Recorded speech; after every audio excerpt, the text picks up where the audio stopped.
전북엔 인구가 2만 명대에 머물러 있는 이른바 소멸위기 지역들이 적지 않습니다. 그런데 최근 이들 지역에서 실시되는 여론조사가 실제 민심을 제대로 반영하고 있는지 의문이 제기되고 있습니다. 전주MBC는 여론조사의 실태를 점검하고 구조적 문제와 한계를 짚어보는 기획보도를 마련했습니다. 오늘은 그 첫 순서로 처음부터 상당수 주민이 배제된 반쪽짜리라는 태생적인 한계를 지닌 소멸위기 지역 여론조사의 맹점을 짚어봅니다. 조수영 기자가 취재했습니다.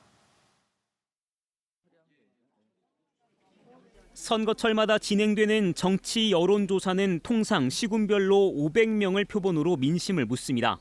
이때 통신 3사를 통해 법적으로 확보할 수 있는 유권자 휴대전화 번호는 대개 30배 수준인 15,000개. 소규모 시군이 많은 전북권 지자체라 해도 인구가 2만 명은 넘기 때문에 표본이 충분할 것 같지만 실상을 들여다보면 이야기가 달라집니다. 실제 통신 3사가 최대로 끌어모으고 있는 안심번호 숫자는 정작 인구의 절반 수준인 10,000개가량에 그치고 있기 때문입니다. 통신사에서는 최대치를 주려고 하죠. 못 주는 경우도 있죠.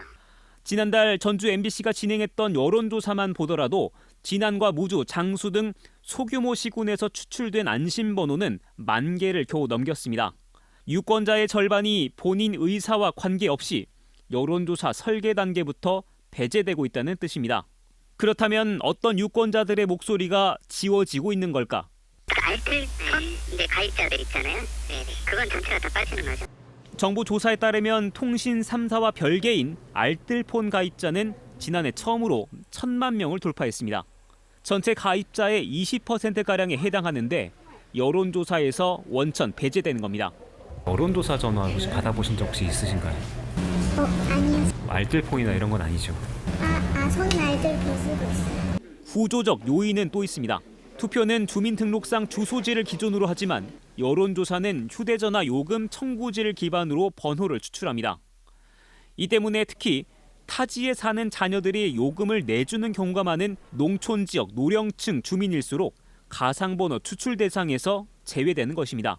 그런 안 받아봤어요.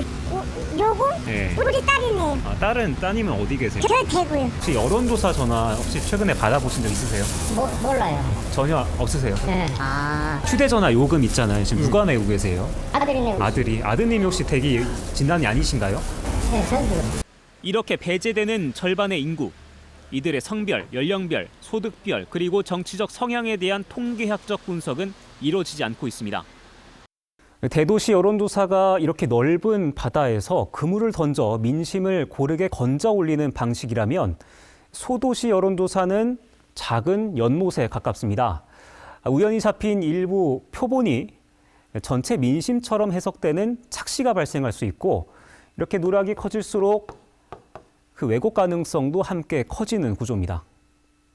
가뜩이나 인구가 적은 지역에서 절반의 주민만을 대상으로 여론조사를 실시할 경우 자칫 오염된 여론이 전체 결과에 미치는 영향은 2배로 커집니다. 이런 틈새를 노린 조직적인 개입 우려가 끊임없이 제기되는 이유입니다. 훈련된 사람들이 응답을 했을 때 어떤 특정 후보에게 유리하게 되죠. 이 같은 여론조사 방식은 비단 언론사 등의 참고용 조사뿐만 아니라 정당의 후보를 결정하는 경선 과정에도 그대로 적용되고 있습니다. 특정 정당의 독점 구도가 공고한 전북에서 사실상의 시장 군수를 결정하는 과정에 주민 절반이 관여하지 못한다는 얘기입니다. 불완전한 숫자 위에 지역의 미래를 이대로 맡겨도 되는 것인지 근본적인 점검이 시급해 보입니다. MBC 뉴스 조수영입니다.